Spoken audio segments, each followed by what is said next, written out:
Hello everyone, welcome back to more AEW on TEW2020. We are here on the fourth week of August, otherwise known as our go-home show before our second ever All Out.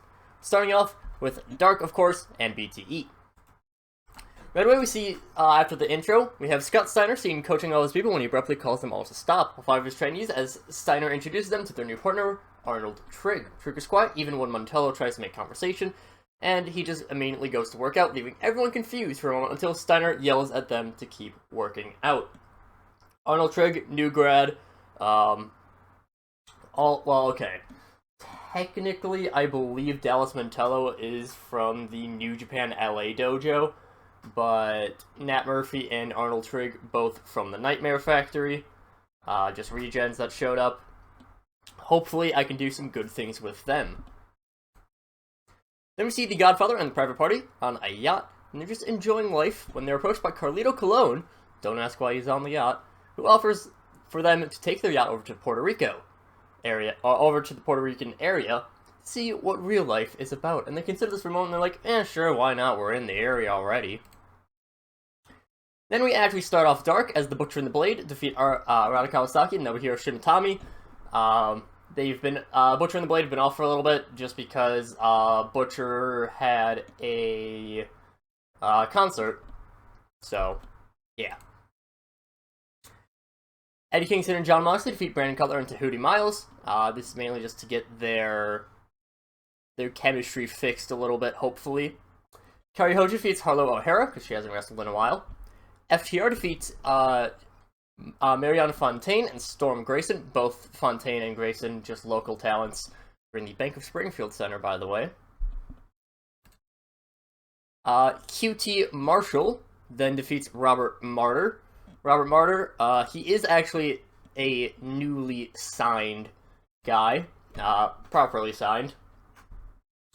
So I do have a Discord with someone who is part of the team for Indies Plus, MO, and originally Robert Martyr had some insane stats just because they were just kind of taking off of a base guy, so it is a little bit fixed now, but still Robert Martyr, very good.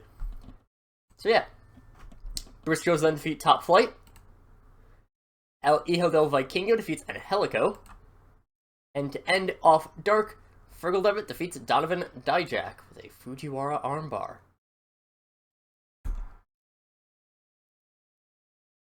Our show of Dynamite begins with Ricky Starks defeating Eddie Kingston with a surprise cradle pin. Afterwards, Taz was on commentary for this match, and after Starks' win, he gets up and begins to prepare to talk up Starks. However, Garza's music hits, and he walks to the stage, and Garza says, honestly, I'm not impressed by either of my competitors. Taking out 2 out of their prime veterans in a disappointing manner is somewhat of a snooze fest.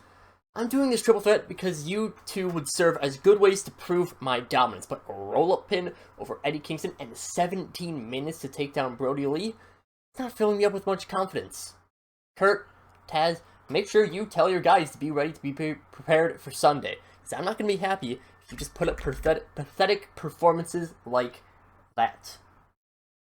Again, I am doing some go-home things. Mainly, I always do the go-home a week early. Something I really need to fix, but whatever. Out of this, we see Paul Heyman in his office, and the camera is pointed at him in a very official manner. It says, last week, there was a heinous attack on Hiromu Takahashi. While I myself do not approve the signing of Takahashi, he still is a member of the roster.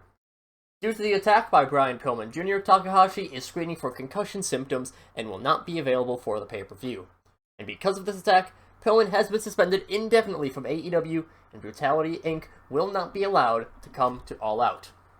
While I have been lax in my rules recently, I am still going to keep a firm stance on this end, and Brutality Inc.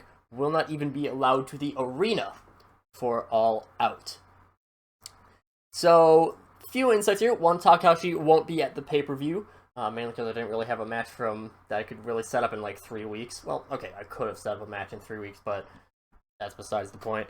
But it's not going to be at the pay-per-view. Brutality Inc., they've been banned from ringside, or they've been banned from the arena in general, Brian Pillman Jr., because he's the one who potentially gave Takahashi a concussion. Not allowed.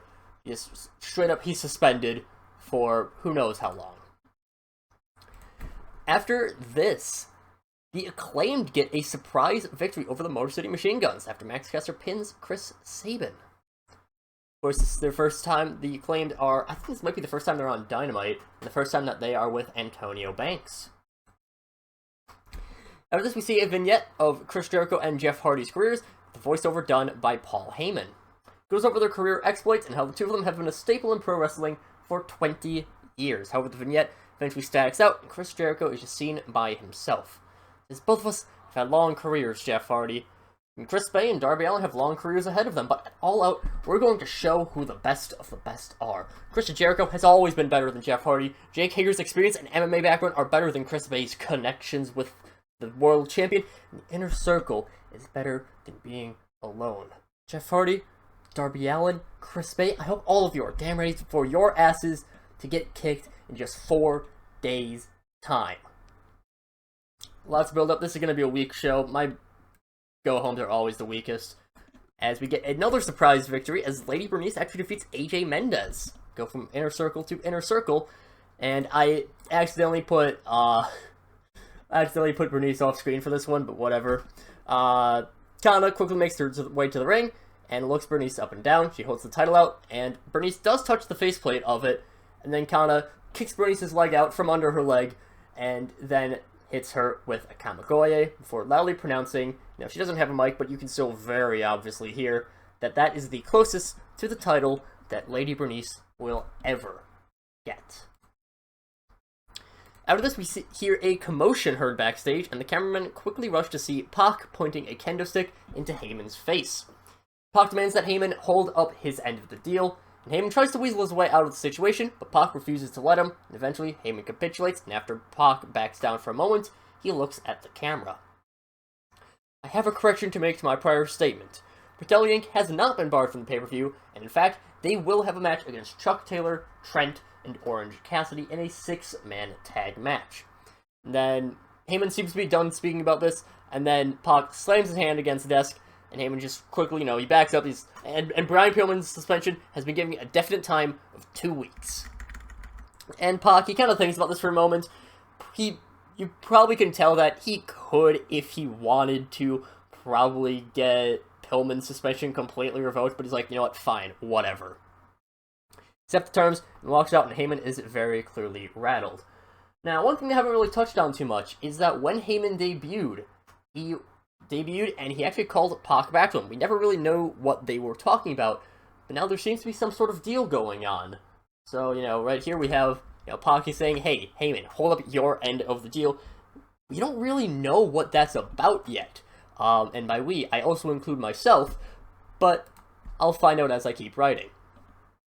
After this, Cody Rhodes defeats Jonathan Gresham with a beautiful disaster, and do that for a moment. And before the match, and even during the match, Cody and Gresham show respect for each other, and it's very clear that this is just a friendly match to prepare Cody for the pay-per-view, for his pay-per-view match against Samoa Joe. But after the match, Antonio Banks walks out with a mic, and he says, no, I know I'm technically not an EVP.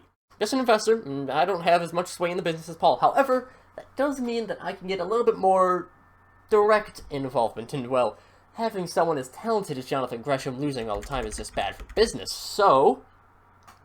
And then, pretty much right after that, Gresham sneaks up behind Cody, turns him around, hits him with the crossroads, and eventually, you can see him very clearly mouthing, this is best for my career, and he leaves the ring and joins Antonio Banks, and awful gimmick. Alright. But Gresham, now part of Antonio Banks' crew, which right now I am calling the Bankroll. That's probably a terrible name. After this, they just run through the card. Let me actually just run through my card as how I have it listed out on the sheet of paper right beside me. So, we have our world title match of MJF versus Kota Ibushi. We then have our TNT Championship match, a triple threat between Garza, Zack Sabre Jr., and Ricky Starks. Our women's titles match is Kana versus Lady Bernice of the Queen's Court. Then we have the tag team title match, The Vision versus the Lucha Bros. Then we have the third in the series between Fergal Devitt and Kenny Omega, followed by Samoa Joe finally getting his hands in ring one-on-one with Cody Rhodes. Then we have Jeff Hardy versus Chris Jericho, a battle of the legends. Ashley Flair versus Maki Ito to tell hey, does Maki really deserve all the spotlight? Then we have a 3-team tag match between Hikaru Shida and Mayu Iwatani versus Anna Jay and Tai Conti, and then also versus the Rose Gardens, Penelope Ford and Viperous. After this, the ultimatum to join the not join the Dark Order, to join the Inner Circle. Ace Austin versus Darby Allin, where if Ace Austin wins, Darby Allin joins the Inner Circle, and if Darby wins, he will never join the Inner Circle in his career. After this, we have a little bit of a show of dominance, as Jake Hager of the Inner Circle goes up against Chris Bay of the VIPs Club. And finally, we end things off with a 6-man tag, Pac and the Hit Squad against the best friends, Orange Cassidy, Chuck Taylor, and Trent, with a question mark at the end. Then we just have a nice, solid match, Adam Page getting some things on his record. And then we just have a hype video showing what MJF's all done, showing what Kota Ibushi's all done.